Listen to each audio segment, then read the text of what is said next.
Welcome back to Beginning Bourbon. This is Brian. I hope everyone is enjoying, hopefully, some time off soon to be able to spend with friends and family.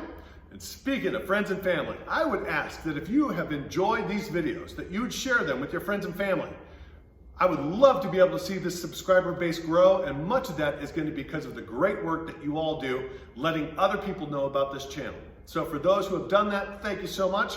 For those who haven't done it, I still love you. But let's share the videos. How about that? So thank you again. I don't take it for granted.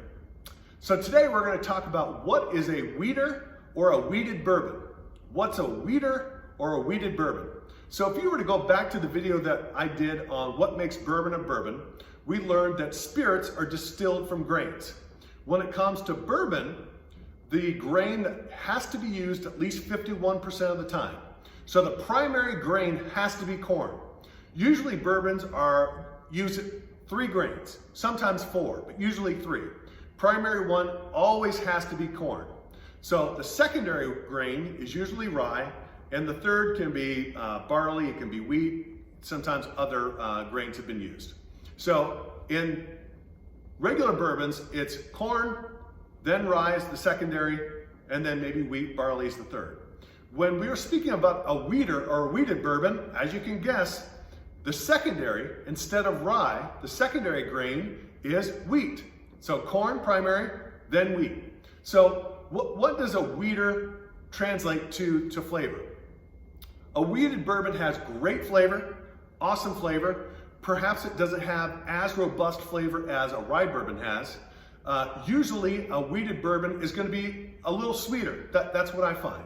So if you enjoy a palate that maybe that enjoys flavor but doesn't enjoy a crazy robust experience, and you enjoy sweet, I would definitely recommend a wheated bourbon. And what would be an example of a wheated bourbon? Well, one that you can find all over the place is Larceny. This is the barrel proof edition. So this is more difficult to find, but if you can find it, it's great.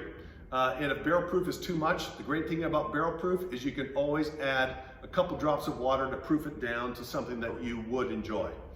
Another example of wheated bourbons that are fantastic are any of the Weller line, whether it be Weller 107, Weller single barrel, Weller full proof.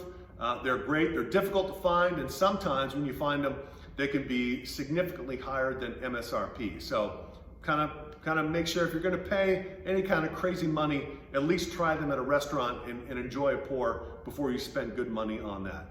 And then, of course, the purple unicorn of bourbons, Pappy Van Winkle, is a wheated bourbon as well. So as you can see, a wheated flavor profile is definitely desirable. It's something that people enjoy.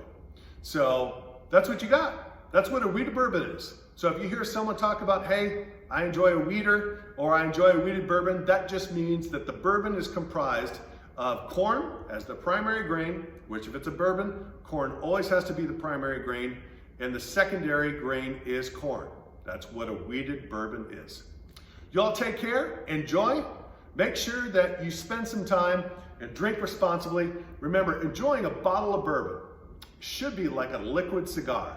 It's something that you enjoy slowly, responsibly, sitting down with friends and allowing the bourbon to add to great conversation and being with friends and family. All right? Y'all take care. Happy holiday season, and we will talk to you soon. Bye.